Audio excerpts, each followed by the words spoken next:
Good afternoon. I'm Tina Tasaka from the Lotus Broadcast, and I am thrilled to have these two gentlemen sitting next to me. I have Mr. Ted Horner with E. Horner Associates and Mr. John Burns from Hospitality Technology Professionals, I do believe, or partners? Consulting. Oh, consulting. Yes. HTC, yes. That's right. And I have known these gentlemen both for a while. I believe I met Ted Horner in 2008, something like that. And we're going to just take a little, journey down memory lane today and talk about the hotel business and talk about hotel tech. So welcome. Good afternoon. Thank you very much. Good afternoon. Thanks for inviting us to speak, be part of this podcast. Well, part of it actually, Ted, is I have to thank you because you helped me put this together, and I'm glad that you're in town, and welcome to the United States. You came in. You're actually heading off to the hospitality show in Denver. Yes. I do believe you're both going there. That's right. Oh, indeed. Yeah. You two are going to take a little journey and go hit the show for a week, and that show starts on Tuesday? No, Sunday. Oh, it starts on Sunday. Oh, okay. Sunday through Wednesday, something like that? Okay. Finishes Tuesday night. Okay. So, John, I'd like to start with you. You just finished off a project in Europe. That's right. And can you tell the viewers and tell the folks that are viewing with us today and when we put this out, what do you have going on for the rest of 2025? A variety of things. I've been a consultant for over 30 years, and I continue to be surprised at the repeat business I get, which is about half of what I do in a year, and then other things that come along that are totally unexpected. So it makes it a lot of fun. I have people coming and saying, I want to do a better job of projecting myself in the digital sales sphere. So we need to think in terms of better use of e-commerce techniques. What can we do? Better use of technology. What can we do? I have people coming to me, mostly hotels at a brand level, saying we need to rethink our systems. We need what we'll call platforms now that are updated. So let's rethink everything. And then everyone at the end of the day says, what's happening with AI? And there's no answer to that because it's changing every day. But it's a really interesting mix of traditional activities with trying to sort out what's coming along. Excellent. And what about you, Ted? What's going on?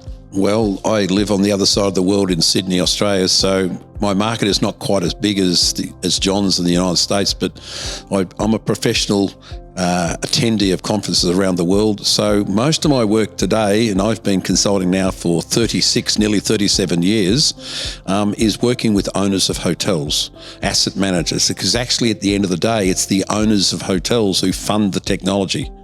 So part of the issue now is that most of their operators or management companies make constant requests for technology, but they don't always build a strong return on investment case. So a lot of the work I'm doing now with some of the very large owners of hotels is they then send these CapEx requests or for a variety of technology to me to review. So a second set of eyes. So I then write a report, an executive summary report to the owner saying, I think what's being proposed is a good idea, or hey, there are other systems out in the marketplace that are more cost effective. So one of the challenges of the industry at the moment is Ted is challenging the brand standards of the big operators. And one of the best example I could give you right now is there a need for a guest room phone? There's more and more people, even baby boomers and older people now with WhatsApp are carrying phones, mobile phones. And one of the reasons they do that is two reasons. One is to communicate with their grandchildren using FaceTime or any of the other services, but also the uploading of photographs when they are traveling around the world or down a cruise or in other parts of the world. So that has now become a principle. So most older people now have got a phone with WhatsApp. The Wi-Fi is free, so why do I need to try and go to a guest room phone to ring when I would use more likely And most of the big carriers have got global roaming agreements, which are quite cost effective. So that's one example of where I'm constantly challenging the operators and saying, what do we really need a phone in the room anymore? That's a real good initiative. I see your reasoning there, but and some people would say, well, you have to get to the hotel operator quickly, or you have to be able to get to room service. But now there's all the apps on the TVs. Yep. There's ways, or they have Alexa. They've deployed an Alexa type bot already to the room, or whatever that might be. Another reason why we got together here today, just as a reminder, is because we are all associated to HFTP, the Hospitality Financial Technology Professionals. And you two gentlemen actually are in the Hotel Hall of Fame by way of HFTP. So I did want to put that out there. And really, it is an incredible accomplishment. And I think there's 55 people that are in the Hotel Hall of Fame. I think that's about right. To date now. Yeah, 55. It's a remarkable honor. It really is an incredible honor, and congratulations. I do look at the list on occasion, and I do bring it up, all the time to see who's on it and who's coming in next. So I did want to put that out there, and Well, I was elected in 2004. And it's surprising because every year at High Tech they have this board where there's photographs of all the Hall of Famers, and I get lots of grief from people saying, Ted, you need to get HFT to update the photograph, because that's a photograph that was taken of you in 2004 and you've aged a little bit since. So I must talk to Frank one of these days about submitting a new photograph, because it's the old one that was taken back in 2004. Everybody has their photo from that year. Everybody. Era. There hasn't been any updates. Frozen in time. Yes, there hasn't been any updates. Well, so speaking of HFTP, and speaking of just HFTP being a global organization, let's talk about the global hospitality market, okay? So I am following it like a crazy person, all right? I am following the UAE, Riyadh, that market, Asia, and just the hot pockets all over the globe. And there is just some really remarkable stuff going on, okay? Dubai is exploding, all right? So is Riyadh, so is New York City, Miami, Paris, London, Tokyo, and Sanya. Are any of those regions on your radar, and are you working on projects in any of those regions? Historically, I have. Some years ago, I was consulting to Jumeirah, who are a government-owned hotel group. They've got the most fantastic, their Burj Al Arab, which is the world's only 7-star hotel, although there's no such thing as an official 7-star, but it's classified as such. So I've been to Dubai lots of time. I spent a bit of time in Dubai. I've never been to the Kingdom of Saudi Arabia, and what the Saudi prince who rules the country is trying to do is, in 10 years, try to create what Sheikh Mohammed in Dubai took 30. So he placed an order last year for $50 billion for a new airline called Riyadh Air. And what he's going to do is build these resorts in KSA and then have planes going to a whole heap of cities in Europe and fly them in. Unfortunately, the problem is he's concerned about the fact that as we move away from oil, to build a secondary income stream. So there's the problem with KSA is it's not the most interesting place to live, particularly if you like a drink, because you can't drink there. So they have to pay a lot of money, but a lot of vendors have moved into the UAE marketplace in Dubai as a front end to try and do consulting in KSA. So there's a lot of money. In fact, fascinate me is now, I think Dubai International now is the number 1 airport for passenger numbers in the world. I think it's now overtaken Hartfield Jackson. But they keep building hotels there, and the occupancy still stays high and the room rate is high. And yes, it's still to this day a hive of activity. So yes, it shows no bounds. So John, your thoughts? Yeah, have you worked in the region, John? I've done work in Dubai, done work in Saudi Arabia, especially on the NEOM project that's underway.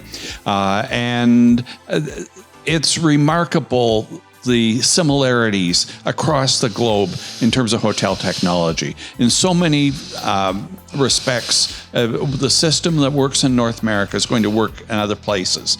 That said, every region has its own idiosyncrasies, whether it be tax and licensing regulations or privacy, that sort of thing. So it's quite fascinating to find out what's in common and find a solution that fits everywhere, and then to make sure that each proposed solution is going to work where you want it to. Here's the interesting slant that I'm going to put to both of you about the Dubai market. For the very first time in the UAE, they're getting a casino. They're getting Wynn, and it's going to open in 2027. And it's the first time that they're going to have a casino whereby the Muslim people are not allowed to gamble. Okay, so this is real interesting because Australia has been through this before. They have casinos. I don't know when they opened, maybe, let's say 35, 40 years ago. And Sonia, China, they have casinos as well. So now we're opening up the door to this Muslim market, which is going to change their culture because they're not allowed to gamble. But you have this beautiful Wynn casino, all shiny new. I would just love to know, since you've been to the region and I have not been to the region, what is your feeling on what's going to happen with the culture there? Because casinos introduce new problems. It introduces possible, what does the casino business bring? Prostitution, drugs, fun, Sin City. I lived in Vegas 29 years.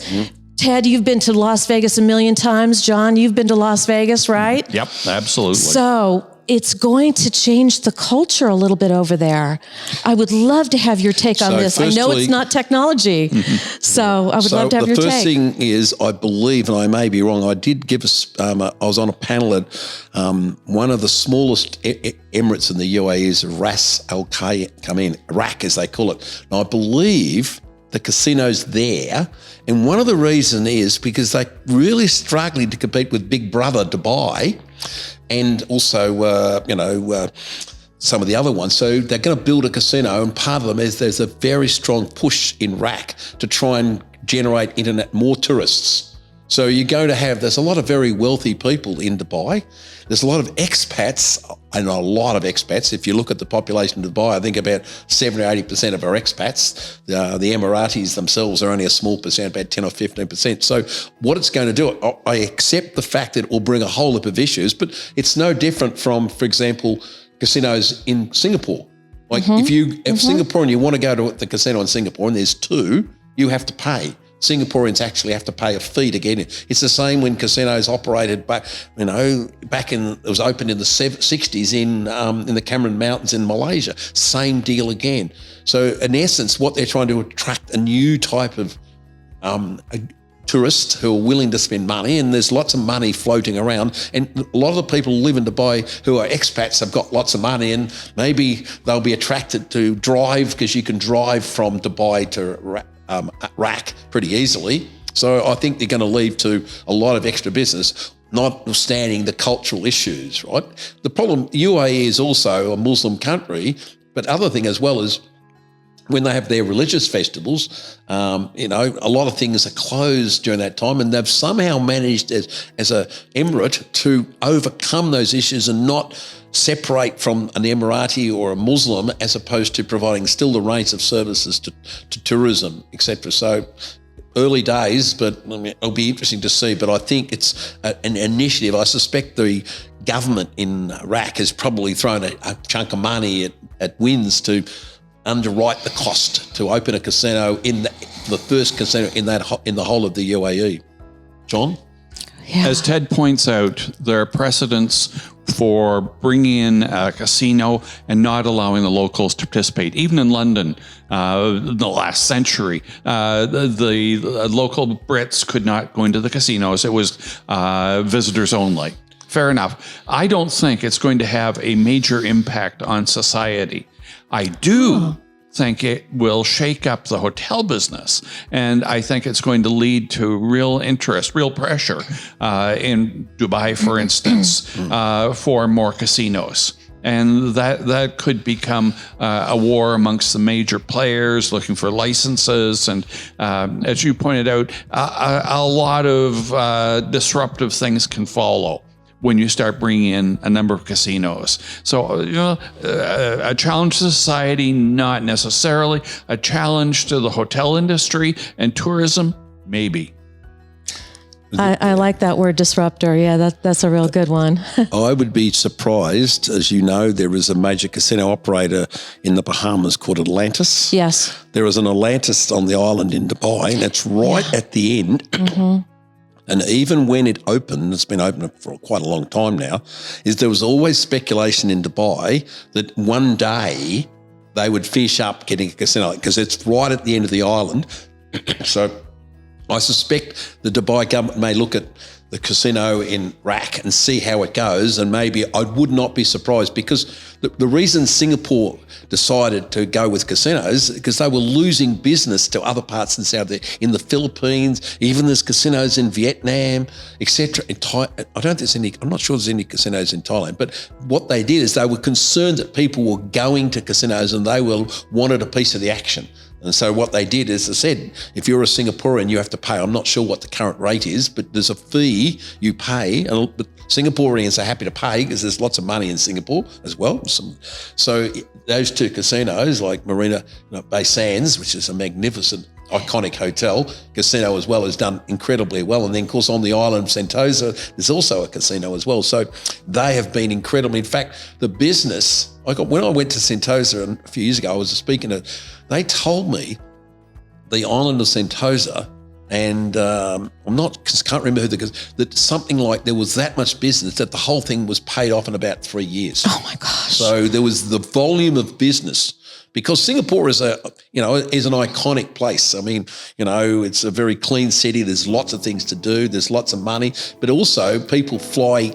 There's lots of people in Asia that got money, and they can easily fly in and out of Singapore, whether on their private jet or commercial. So I think everyone looks at those markets and say, oh my God, can we afford, not to stand in cultural difference, afford not to have a casino? So it's interesting, as I said, because when I was at this conference, this is quite a few years ago, with HTNG and Mr. Schollander at a hotel investment, there was talk even then about this happening, and now it's obviously a reality. So I suspect the other Emirates, Abu Dhabi, Sharjah, also Dubai, will look at that and say, maybe we'll create it, because Sheikh Mohammed can decide and despite it's always like a friendly dictator, he can then say, okay, we're going to have a casino, and it will just happen.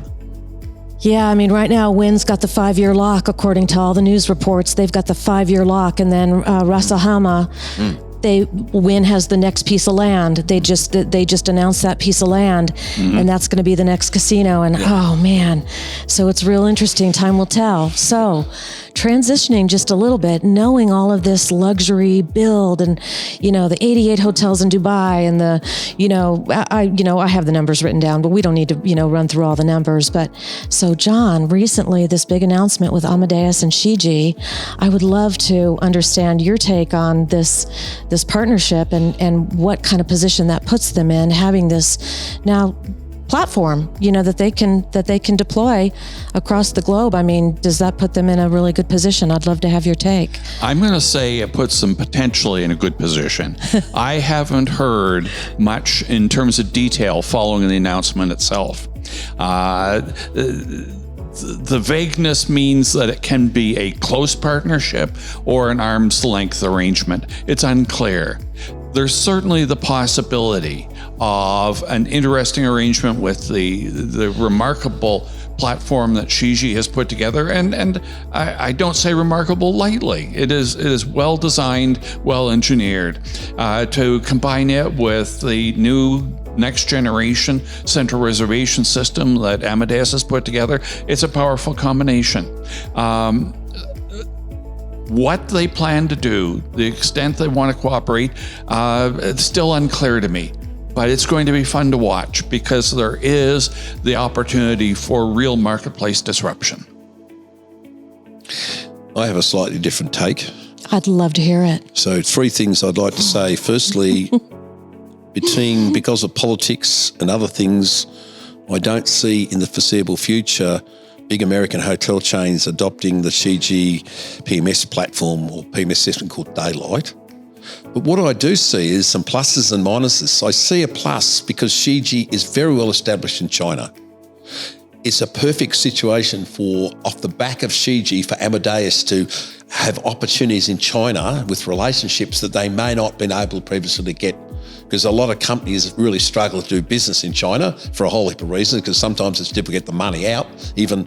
And when Micros Fidelio first went there, they had real problems. And that's, in the old days, HTNG was a reseller of the Opera product before it decided to create its own. I also see opportunities in Southeast Asia, because Southeast Asian hotel chains, and they've made some progress. HTNG's got a physical PMS presence in the Peninsula Hotel Group and in Langham. So I see opportunities also for mutually beneficial, where one party could bring the other in and vice versa. So I agree with John. It's early days to sort of assess it, because really the announcement was only made a month or two ago. So I'm always asking people, and I'll be asking people at the Hospitality Show next week, who I see, what do you think? Because it's always just to get other people's take on it. But I think there's some pluses and minuses, and it'll be interesting to see in a year's time, how it plays out, where it leads to increased business for either Amadeus or alternatively, or for HTNG in their designated markets. Time will tell. Yes, Indeed. indeed. Let's go through a couple little flash questions. I want both of you to answer. We're going to go through more techie questions here. I warn you, we're consultants. We don't know short answers. So this is more pertaining to a hotel or a brand. Yep. It can be a single hotel or it can be a brand, but who gets it right? Who gets it right from technology and just the overall brand as a whole? Who gets it right? Okay, I'll answer Ted this can first. go first. Okay. I've been a big fan from the get-go, and in 2010 I stayed at a hotel at Schiphol Airport in Amsterdam, and the brand I refer to as Citizen M. And the convener of most of that technology was put together by a visionary CEO called Nicholas Price, ex-Mandarin. They had wonderful technology. They were probably the first hotel chain in the world that dispensed with a traditional front desk. So back in those days, you had a screen and you went in and you put your own details in. They had a 14 square metre room, and then the technology just evolved over, so what's that, 210 to 2. So I think that's a great brand, great user of technology, but more importantly, now it fascinates me because Marriott has just bought them for $350 million. Now I'm going to think, what is Marriott going to do? Are they going to keep the technology tech stack that's there, or are they going to impose their will? I look at back then in the old days when Marriott bought Starwood. I felt Starwood years ago had the best loyalty program called SPG, and I also claim, They did have a real good loyalty program. They did. Well, Barry Sternlicht, The Starwood guest. Oh, yeah. Well, he was also, Barry Sternlicht also started things with the Heavenly Bed and all sorts of things. And when Marriott bought them, eventually all the Starwood people left. And I think, sadly, some of the technology got dumbed down, right? I have to be honest, as much as I'm a Bonvoy member, I really struggled with the term Bonvoy. I don't know where the hell it came from, right? But that's their membership thing. So I think that I use Citizen M as an example. But also, another group I would talk about is, I find that when you're an owner-operator and your boutique, you can make decisions quicker. Should we buzz him? No, come on. So the other one I talk about is, and I've had a bit to do with them. They used to be an old client of Senian, and in the good old days was Nordic Choice Hotels, 350 hotels. It's changed its name to Strawberry Hotels. I've read that. And there's now 350 hotels with the intention to grow to 500. I think he might be one of the richest, if not the richest guy in Norway that owns and operates. Petter Stordalen. Yeah, well, there we go. I didn't know his name. Petter. There we go. So he's a really interesting guy. You can see him sometimes on YouTube. He repels buildings when he does hotel openings. But one of the things they do is that, I've had their Chief Innovation Officer speak at my conference, and he's coming back again next year to speak. Christian Lunden is his name. He's fabulous. He's a fabulous speaker. But one of the things I really love about these guys is they have a conference every year in January, and it's a couple of thousand people. And one of the big awards they have every year is the biggest failure. So they actually believe the way to learn is fail. Sure. And in technology terms is being agile and failing quickly and moving on. But because they're an owner operator, they have been looking at technology, and that's because Christian's told us about it. They've been adopting technology well before the big boys, Marriott, IHG, Accor, etc. They're very geared towards brand standards, and sometimes they're not quick out of the blocks. So I think the independently owned boutique hotels, where maybe there's a quicker decision time frame as opposed to having to go through brand standards and all that sort of stuff. And that's part of the biggest problem in our industry. If you're a new startup vendor, you have wonderful technology, trying to get a meeting with the big boys to talk about your tech is very difficult. So, John? Do you remember the question? I do, and I'm going to be difficult with my answer, because I'm going to say I'm hard-pressed to find somebody who really stands out. And that's because of two things in the hotel business. One, we tend to not put a priority on technology. So we have old technology in our properties and in our brands in a lot of cases, and we are so reluctant to replace it. It has to die and fall over. So we're not good at transiting to new technology, new ideas. We've in the last 10, 15 years, there's been a move to the cloud, and we're only gently, slowly, reluctantly moving forward to the current generation of technology. So we're not a good example of pioneers or explorers. There is, within travel, another group that is doing really far better, and that's the cruise industry.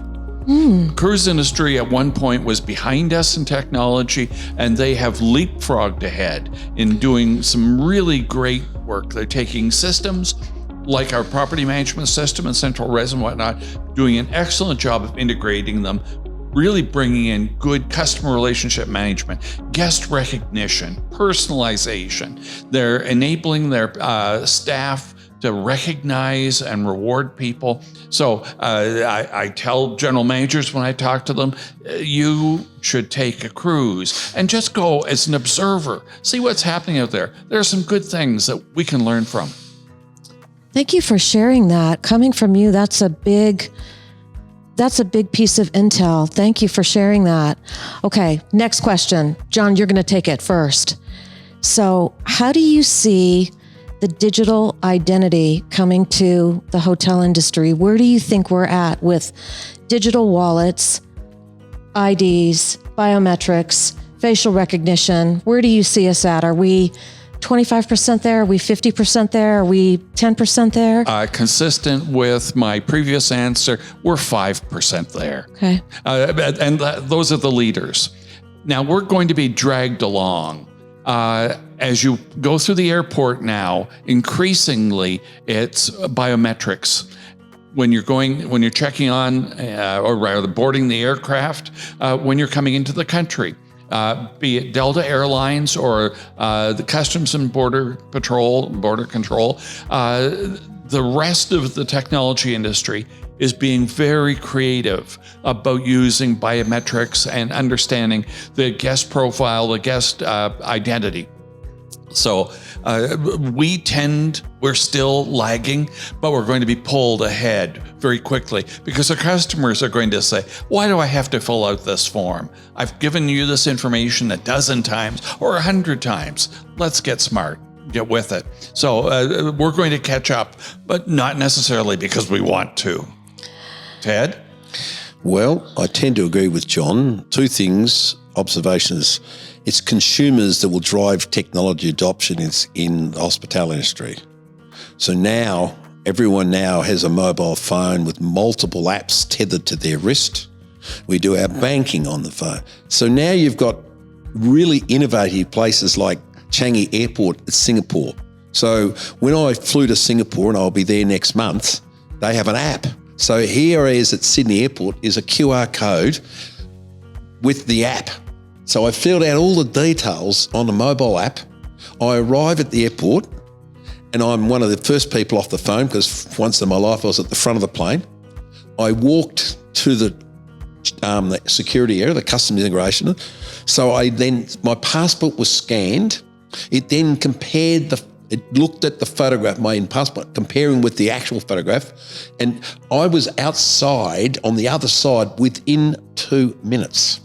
Amazing. So we're now looking at, the same now with when you go to Heathrow now. So there are certain airports. Dubai is another one, right? I'm sad to believe, sadly, when I fly to LA, it takes forever because it's still very manual. So, yes. We could go on and LA talk about the is status. But the other thing as well is that we also now are doing all of our transactions mobile wallet. Now, what's the problem with that? So as John said earlier, what we've got today is I give my credit card to a hotel to hold a reservation. They have my details. I arrive at the hotel, they want my credit card. And I say, you've already got it. Why do I need doesn't make sense, to bring it out? So the check-in process on that whole process is still antiquated. That's and in fact, the word. And the problem now is that I've been at hotels where I've had to present my credit card 2 or 3 times. I stayed at a hotel, we won't name it, in South Africa recently. I checked out, I was out for a day and I came back again and they wanted me to fill out a registration card. And I've gone, seriously? What in God's name are you doing? So all that does is elongates. Now, we're so used to that. So I was lucky enough yesterday, and I'm sure it'll come out on the web soon. Yesterday, Google did a presentation on where they see this wallet thing, and they have great ideas to ultimately have a single digital wallet ID, the whole thing, which we use across the entire journey. And I didn't know until yesterday, they've already rolled this technology out here in America with TSA. So this technology is now an approved piece of digital ID for people for TSA. Sadly, I can't use TSA because I'm not an American citizen, which is disappointing. So I see the consumers driving our industry to say, guys, you need to get. Our problem is what John said earlier, is we just don't invest amount of money at this point in time. And if we want to stay competitive and provide technology that everyone uses in their everyday lives, we have to make sure that investment is increased to incorporate those components. If I may, I will say there's one example of progress in travel, and you mentioned the TSA. TSA has program for frequent flyers, global entry, and it has been improving. When I last came into the country, it was literally walk up, look at the machine for 10 seconds or so, and then keep walking right through. The agent says, "John," and waves. It is just remarkable. So there are, lightning flashes of innovation. We just need to embrace them. Indeed. Well, in the vein of the TSA, September 11th, 2023, Las Vegas experienced the worst cyber attack. All of MGM, all of Caesars Palace went down for at least 7 days. Yep. And the hotel industry was crippled. People couldn't check in. They couldn't access their door locks. They couldn't get into their rooms. So imagine a hotel guest. They can't get to their medicine. They can't get to their baby. Whatever the circumstance it was, They ended up losing about $100 million. It was a cyber attack. So Ted, what can hoteliers do, and what do hoteliers need to do across the globe? What do they need to be doing right now, for the next 3 to 5 years? Put your best hotel consultant cap on, and what do they need to be thinking about for cybersecurity? Well, first thing I would say to any hotel company, there's a fairly strong chance you're going to get hacked. I'm a frequent flyer member of Qantas, the largest carrier in Australia. 5.6 million members of Qantas were hacked. And the company, the people, tried to put a ransom demand on Qantas. Qantas refused. And in the end, they released last month 5.6 million details, frankly, according to Qantas, not credit cards, names, addresses, maybe some phone numbers, email addresses, something, on the dark web. So the reality now is, the key now is, I see 2 things. One, the problem in our industry is that owners of hotels don't consider cybersecurity an asset. So there's essentially what you got is a situation where a hotel almost needs to be hacked for the realization that you need to spend a lot of money. So the second question is, one, you need to spend the money and get professionals involved. And these people don't come cheap. It's expensive to do it. But it's also about reputational damage to the brand. Mm-hmm. The second thing is to have processes in place that you can minimize the damage. You've got a process to two things. One is to make sure that you put out a statement, your guest details are still sacrosanct. And secondly, public statement to the rest of the marketplace to assure people that, hey, they're not going to have their personal details necessarily easily out there in the dark web. So we've got a process, I see, and some hotel chains now are starting to get the message, and they're now starting to spend the money. Our problem in our industry is we don't spend the money on cybersecurity and technology, other industries. We spend half, if not even less, on technology investment, and I consider cybersecurity an integral component. And the people who are doing this stuff, they're very clever people. They're almost ahead of all the companies that are in the space providing technology, whether it be Norton or all the other vendors in the marketplace. So now what we are seeing, thank God, is hotel chains now engaging professional hackers to test the solidness or rigidity or the security component to see if they can hack and get details. So thankfully now, because it's become such a widespread thing all over the world, and in the case of in that Vegas situation, no one is immune from being hacked. Oh, for sure. And at the end of the day, if big companies like Qantas and others around the world are being hacked, then surely hotels are going to be. So they now need to either invest heavily, because I don't think you can wait to see someone get hacked and then find the reputational damage, because that can be serious damage to the brand. John? I totally agree. I will say that we need a change in mindset from denial to acceptance. I'm going to be hacked. So what do I do in terms of damage control? What do I partition to minimize damage? What do I do in communication? What do I do in training of my staff so that when I'm talking to whoever the guest is, I can have the right, most satisfying answer for them? We're going to be hacked, so let's make sure that the damage is minimized. And let's learn. It's still the case that we're most vulnerable in the last inch of the relationship. The person opening emails in the hotel, the person at the front desk. So constant training, constant reminders. Don't take a key and put it in the computer. Don't open that email. Be thinking about it. Any one of us is getting 3, 4, 5 phishing emails a day. They're everywhere, and we have to preach vigilance and be progressive. If we deny, we're in real trouble. Preach vigilance. Those are some really good words indeed. Yes. Yes. So with the proliferation of AI, and notice we didn't talk about a lot of AI today because everybody's being bombarded with AI. We know AI is out there. What do you think is one of the biggest disruptors over the next 3 to 5 years? What is the disruptor in hotels? I think the first disruptor is the uncertainty. So I encounter organizations that are saying, I can't make a decision because I don't know what the environment's going to look like 6 months or a year from now. So we're just not going to do anything. Or we're not going to hire people because is that job going to be redundant in 6 or 12 months because of AI? So there's this near-term dislocation. I think there is a promise of remarkable benefits. When I use AI and look for it to edit a document, I'm blown away by what it comes back with. Some of it's remarkable. It's also frightening. Hallucinations.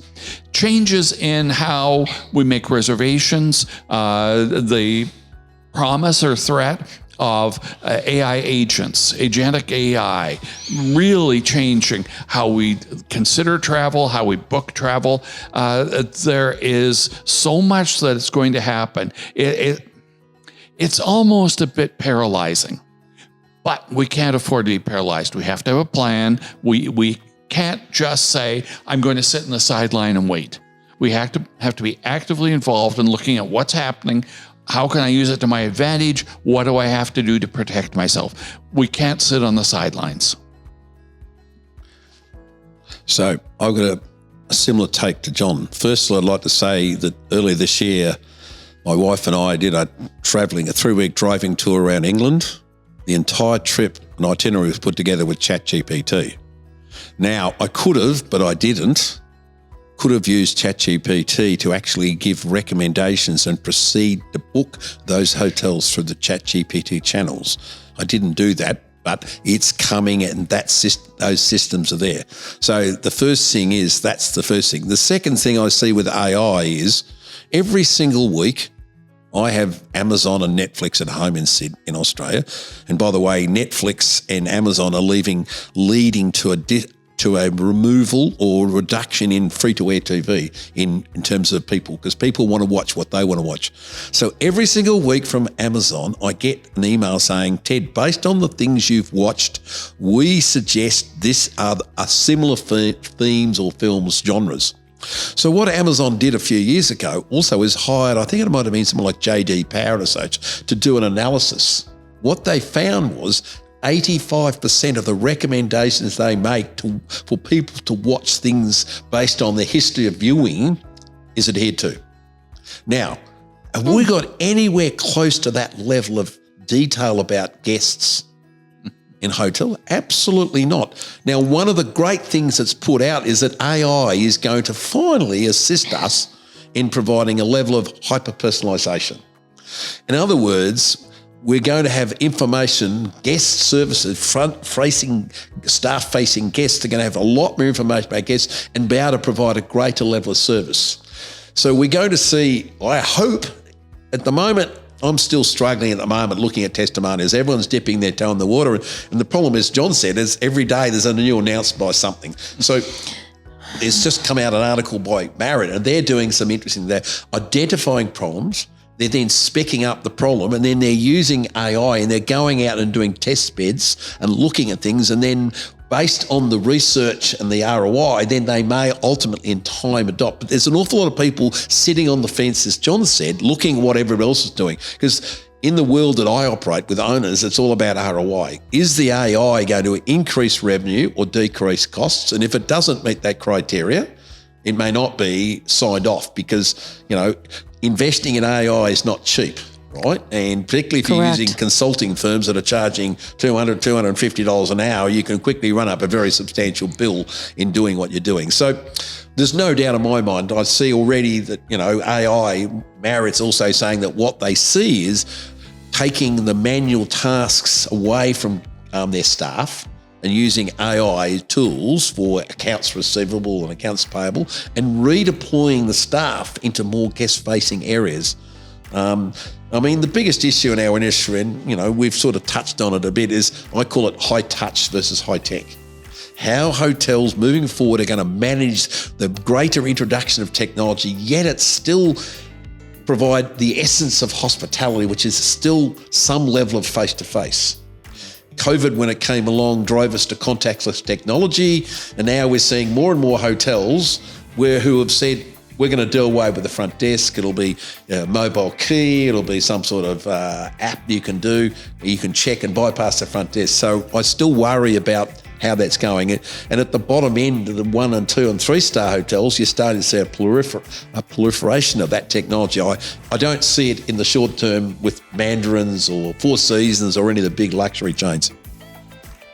It's so interesting that you use the word essence of hospitality. It's almost my words exactly for our closing question. And we did not share these questions at all. So it's just, we're thinking in the same vein. And I am going to get to the closing question here. And I just want to say that it's just so amazing. We could talk for hours because there's so much to share about the hotel industry, and we could go in a million different directions. And I just want to thank you both so much for taking this time today. And, like I said, we could talk for hours, and there's just so much wisdom here and so much experience, and you have traveled around the globe and have spent countless hours with an abundance of hotel companies and brands and chains and management companies, and your wisdom is just off the charts. I mean, it's just your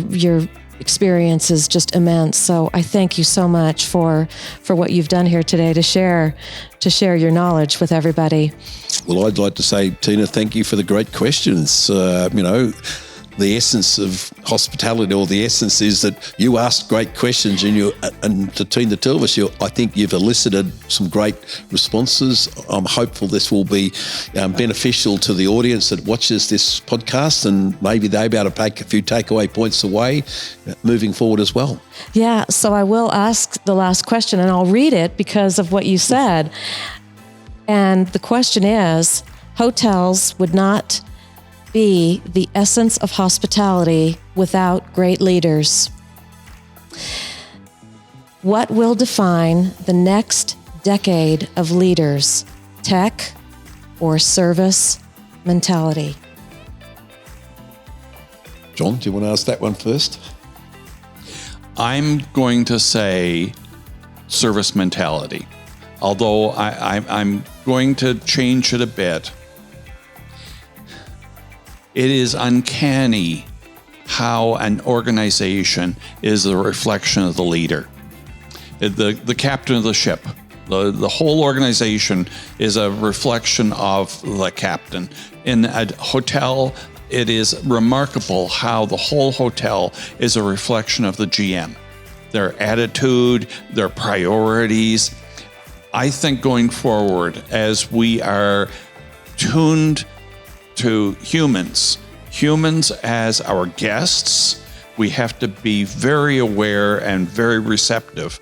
And humans as our staff, we have to be very aware and very receptive of their priorities, their concerns, their aspirations. So I think the technology is going to help us some, and to some extent it may liberate us to spend more time thinking about the people around us. But I think understanding the people, caring for them, and leading them is where we're going to see leadership focusing in the coming years. My thoughts on this are interesting, because I think the next generation, and they're now here, who are much more technology savvy. If you look at general managers historically, they came from a food and beverage background, a marketing background, or front desk. Bellman. Yes, correct. So many were Bellman. Now what you're seeing is, I have a sense, and I'd like to use an example to prove the point. It's always fascinated me, and all the times I've visited Las Vegas, that people who go to Vegas, and I know the hotels are big, that people are willing to stand in a queue for 30 to 40 minutes and not complain about it. And I've watched over the years where there's been kiosks and other things and nobody goes near them, right? So recently, without mentioning the name of the hotel, they went on an upgrade and their system was down. 2,500 rooms. So they had just rolled out a new piece of technology, which was mobile key. So their system was down. So what they did was they posted QR codes all around the reception foyer area. So when guests came, they could take their phone, pick up the QR code, and that would then give them the details to go to their room using the mobile key. And I thought to myself, God, that's a great example of where technology has actually overcome a service issue. And hopefully in time, as that particular hotel has rolled it out, and oh, what the hell, it's Resort World, and I'm in love with, and think she's wonderful, Shannon McCullum. I'm sure you know her, who's the operations lady there. And I've got to put a pitch out HFTP. at my friend Scott Campbell, who was engaged to recommend the system that went in there. And hopefully in the next couple of years, I remember a few years ago, there was a kiosk vendor in Europe, and Park Hotel put 35 of these kiosks in and nobody used them. And in the end, they took them out. So I'm hoping that as a result of what happened at Resort World recently, where people could see a use of technology that provided an opportunity for guests to get to their rooms faster. And even when the property management system comes back up again, that maybe in the future, people will be starting to look at that technology rather than standing in a queue for 30 minutes. Now, there will always be some people who will be willing to do that. And of course, one of the issues we talk about is hotels like people standing in front of the queue. You know why? Opportunity to upsell. How do you upsell? It's easier if I'm face-to-face with someone when someone's showing me into a room and saying, would you be willing to pay extra? So I'm going to be fascinated to see, as a result of what happened at Resort World, are we going to then see other hotels, the big boys on the block, the 4,000 room, the MGM stuff, adopting technology similar to what's gone in Resort World, and whether we're going to see the queues get less, or are people going to still want to stand in a queue for 30 minutes, but will they embrace this new technology? They're going to have to. I think so too. They're going to have to, in Vegas especially. The line busters.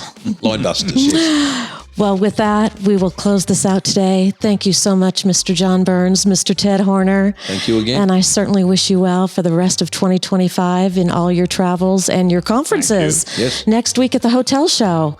Best of luck to you, and thank you so much again. Yes, I am Tina Tasaka, Lotus Broadcast.